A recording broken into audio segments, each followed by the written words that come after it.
Thank you very much, Mr. President.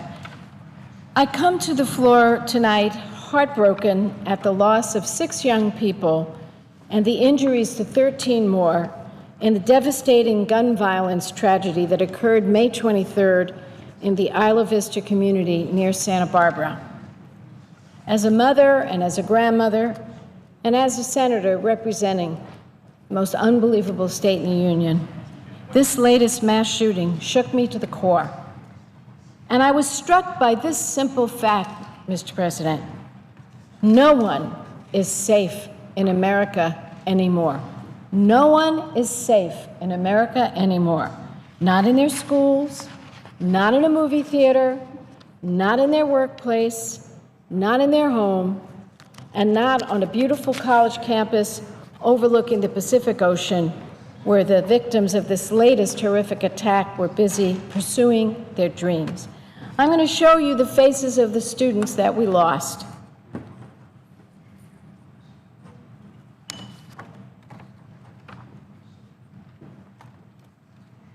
Christopher Ross Michaels Martinez, 20 years old, from Los Osos, Oceano, California. An English major who served as a resident advisor in a campus dorm while maintaining a 4.0 GPA.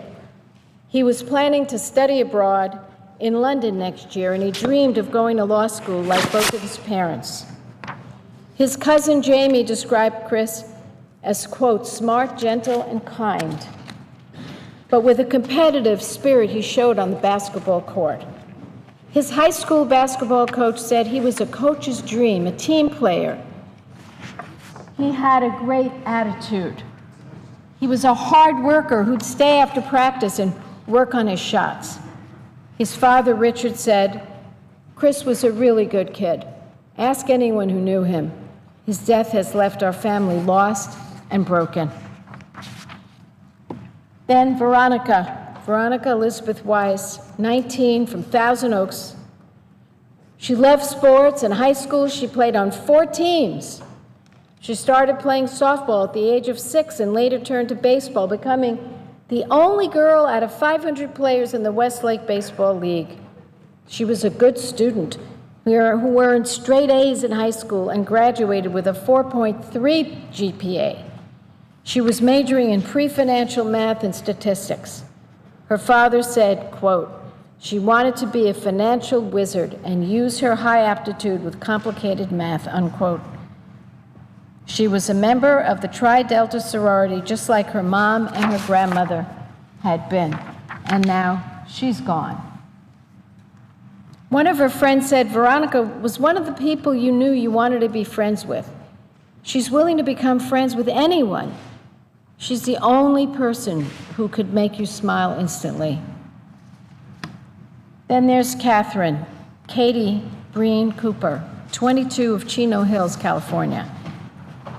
She was close to her 2 brothers, and she was weeks away from graduating with a degree in art history. Her friends remember her as fun and outgoing, someone who had, quote, a very bright smile that lit up the whole room.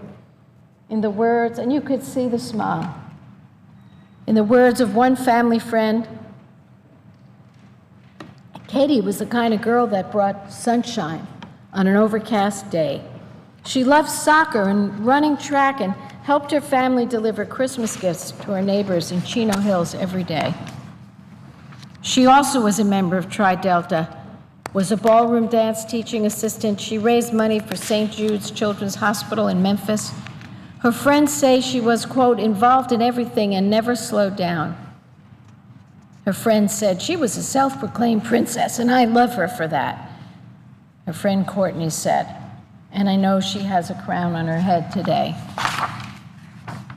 And then there's Chang-Wan James Hong, 20, San Jose, California. 4th-year computer engineering major who spent his time volunteering as a teaching assistant at Rainbow Chinese School in Cupertino. He's described as hardworking, a bright student, always willing to help others. His high school drama teacher in San Jose remembered him as a quiet student who was happy to work backstage to ensure that his classmates could shine. One of his former classmates said, quote, "He was one of the kindest, most genuine people I've ever met.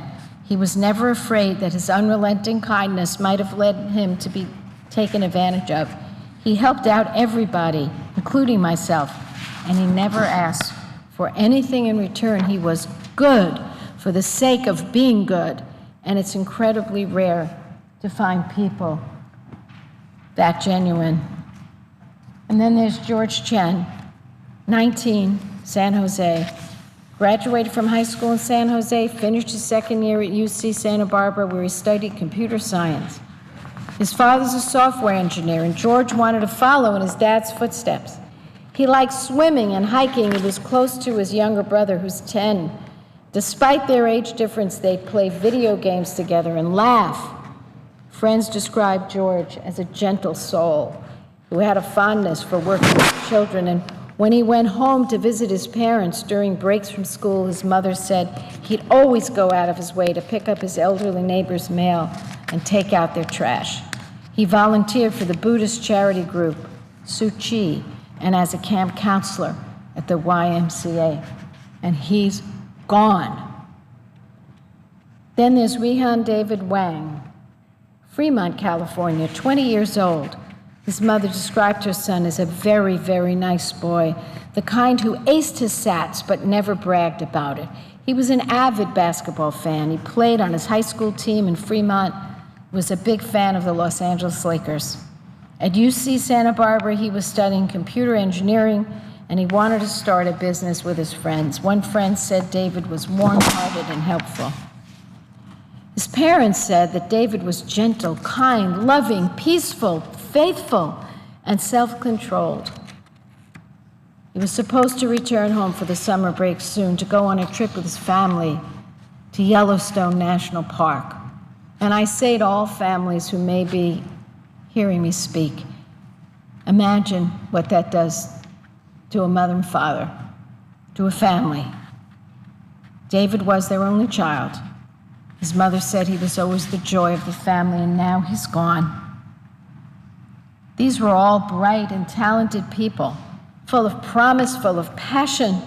Their dreams and their futures were extinguished in an instant of chaos. Today, I join all their families, their friends, and their classmates in mourning their unfathomable loss. But not only that, I stand with them with staunch determination to do everything in my power to stop this senseless violence. Richard Martinez, the dad of Christopher, he said it best. He said, "I don't want or care about sympathy from politicians." He said to us, "Get to work and do something." And the parents of James Hong said the same thing in a letter. "I know there's been a great injustice and policy can be improved." They added that their son can't be here to help anymore, but you can. The mother of George Chen said, "This is not the first time it happens, a killing spree, but I hope it's the last one. No parent should have to go through this." And the parents of David Wang wrote, "It's time to stop gun violence and be free from fear." They're absolutely right. We can't sit back and simply accept that nearly 90 Americans are killed every day. 30,000 are killed every year. I well remember the Vietnam War because I got involved in politics to try and stop it. It was horrible. We lost more than 50,000 people over 10 years, and we ended that war. 30,000 are killed every year from gun violence. When are we going to end the war here at home?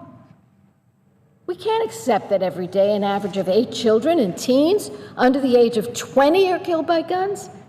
We can't accept the fact that children in the U.S. die by guns 11 times as often as children in other high-income nations. It's an outrage. It has to end. We often see the same reaction after mass shootings like this. Some will insist that it was just the act of a madman, and there's nothing you can do to stop a deranged person from going on a rampage. But you know what, Mr. President? History says that defeatist attitude is wrong. Take Australia. In April 1996, a young man killed 35 people and he wounded 23 others with a semi-automatic rifle in the so-called Port Arthur massacre, the worst mass shooting in Australian history. Less than 2 weeks later, the conservative-led national government pushed through fundamental changes to the country's gun laws. Australia's conservative government passed laws that all but prohibited automatic and semi-automatic assault rifles, stiffened licensing and ownership rules, instituted a temporary gun buyback program that took some 650,000 assault weapons out of public circulation. The law then required licensees to demonstrate a genuine need for a particular type of gun and take a firearms safety course. Those actions by Australia's leaders made a difference. In the decade before Port Arthur, Australia saw 11 mass shootings. Since then, there hasn't been a single mass shooting, and the gun murder rate has continued to steadily decline. In 2011, Australia had 0.86 gun deaths for each 100,000 people, or 25 people. That year, the U.S. had 10.3 gun deaths per 100,000 people, or 11,101 Americans. Mr. President, so accounting for the population differences, this is insanity. Australia said enough is enough. When are we going to do that? Canadians said enough is enough. In December '89, a disgruntled student walked into Montreal Engineering School with a semi-automatic and killed 14 students, injured over a dozen others. And in Canada, they now ban more than half of all, but let me put it this way. That tragedy prompted the leaders in Canada to ban more than half of all registered guns, require all gun owners who must be at least 18 to obtain a license. You need a license for a car.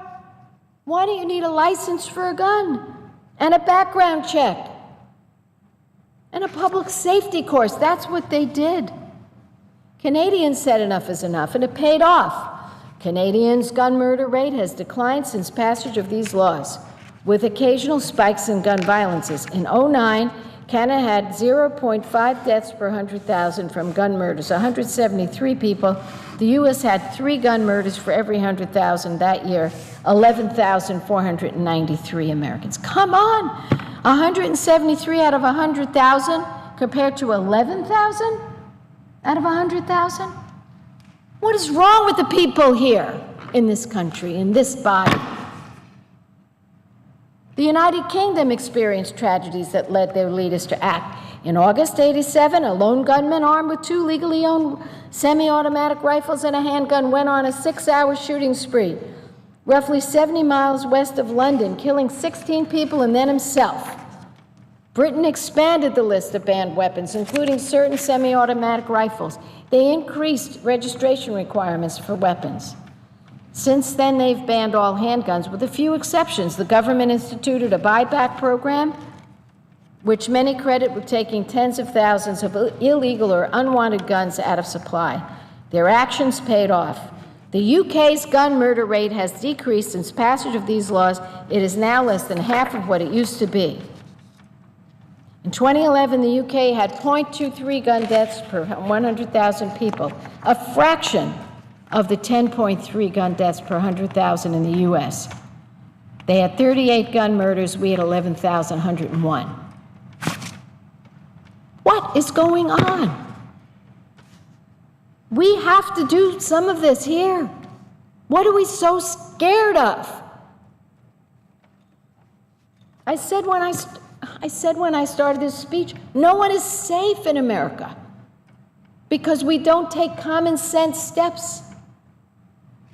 I'm not saying you ban guns, you ban people from having guns. No, but have a system where they have to show that they need it. We can do the same things here in America. We can start. How about this? Pass measures that have nearly unanimous support among the American people, wherever they live in our great nation. Take background checks. 90% of Americans say they support background checks. Because one gun lobby doesn't like it? We turn our backs on 90% of the people? What's wrong with us? We have legislation to expand background checks. It has bipartisan support. We should take it up and pass it and do the work of the people, 90% of whom want us to pass background checks. Take assault weapons. Most Americans support banning military-style assault weapons. 81% of voters, 71% of gun owners, 60% of NRA members. We should pass Senator Feinstein's legislation now and do the work the American people want us to do.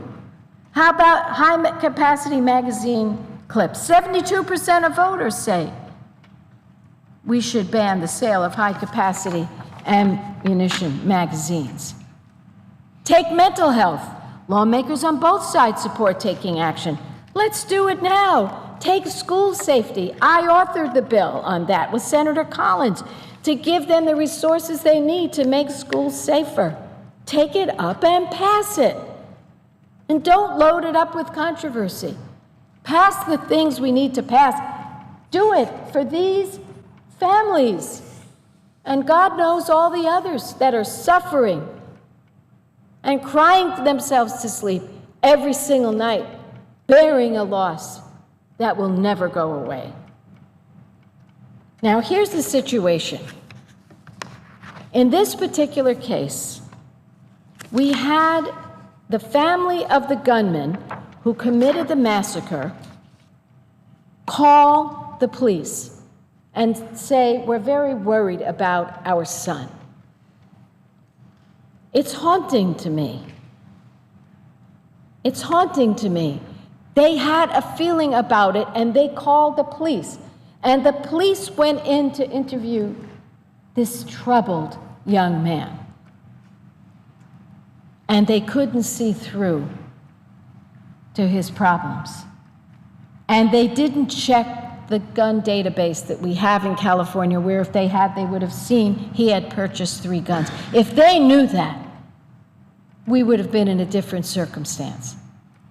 So what we are doing is introducing legislation called the Pause for Safety Act, and this is what it does.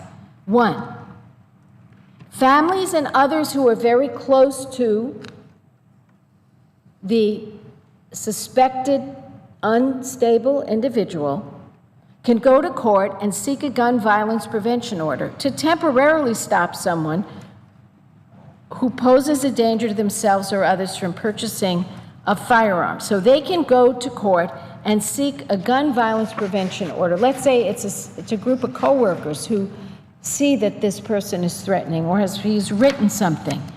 They can actually make the case before a judge and get an order so that the person cannot buy guns. 2, it would help ensure that families and others close to the individual can also seek a gun violence prevention warrant, which would allow law enforcement to take temporary possession of firearms that already had been purchased. If those police officers had known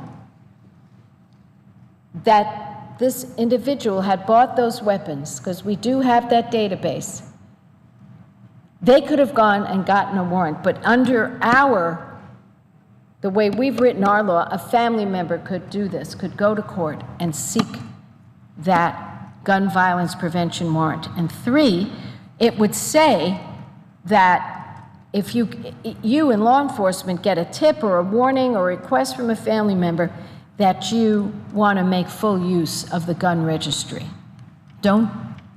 If you can make use of it, it's very important.